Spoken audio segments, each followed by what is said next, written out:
Hey everybody, this is Bill Huizenga, obviously in Washington, not in West Michigan, hoping to head back home this afternoon. But I gotta tell you, I'm gonna be walking in for our last vote here momentarily, and I am just flabbergasted that my Democrat colleagues are going to be voting affirmative on this bill, and here's one of the reasons why.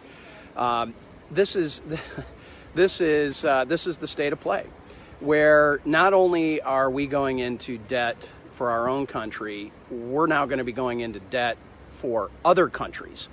And I'm gonna. And this is kind of a little awkward, but I'm gonna read a statement that I had intended to read on the House floor, but the Democrat majority limited our time this morning of 1 minute, and so I wasn't able to get that done. So I'm going to do it here with you now, and then we're going to talk a little bit about this. So here's my statement that I intend on the House floor. I rise in opposition to the partisan bill we have been debating the past couple of days. Under language inserted at the Rules Committee, the U.S. would direct the International Monetary Fund, the IMF, to lavish $3 trillion on countries around the world. This is a permanent, no-strings-attached liquidity for foreign governments. The Democrats' bill would therefore send at least $20 billion to the world's foremost state sponsor of terrorism, Iran. It means at least $17 billion for the Assad regime in Syria. There's also more than $170 billion for the Chinese Communist Party as it takes over Hong Kong and builds internment camps, and another $75 billion for Russia. Meanwhile, an amendment I offered to prevent Americans' banks from financing Iranians who have been sanctioned for terrorism and human rights abuses wasn't even made in order by the Rules Committee. Strange priorities from the Democrats. It's obscene to attach billions of dollars for China, Russia, and state sponsors of terrorism to legislation that funds our military. I urge a no vote on this bill, and I'm going to be voting no.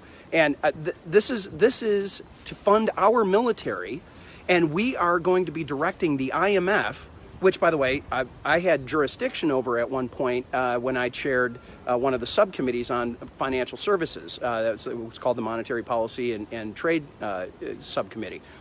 And so I'm very familiar with the IMF, very familiar with the good work it does, and very familiar with the bad work that it does.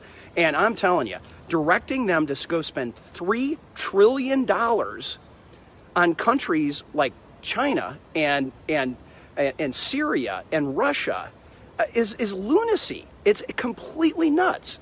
So this is a problem. We have to deal with it.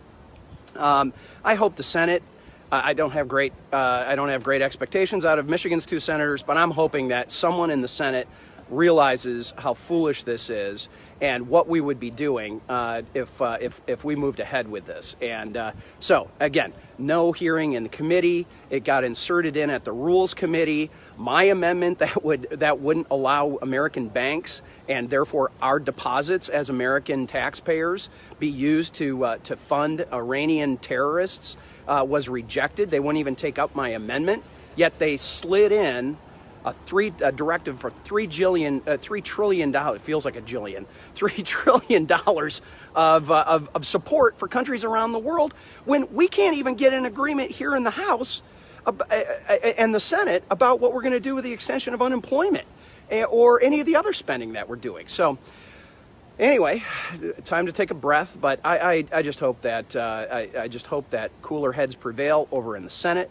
and that they do not go in this direction. So, well, I'm getting ready to. Sorry, it just dropped. I'm getting ready to walk on the House floor with my Zealand-made Primera Plastics face shield.